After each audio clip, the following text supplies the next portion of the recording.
Ben seni nereden tanıyorum lan? Kucağınıza oturmuştum. Ne iş yapıyorsun? Çalışmıyorum. Çavuş musun? Evet.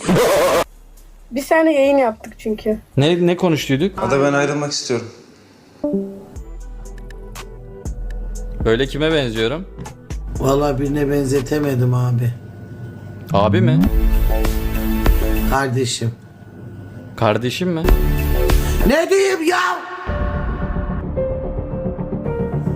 Bak atarım beni sinirlendirme ha. Tamam özür dilerim kusura bakmayın. PK yapalım mı? Abi kardeş çerçevesidir. Erken büyük küçüğü mü olur lan buraya gelip şov yapıyoruz deşinizi versiniz. Tarot ilahide kraliçe.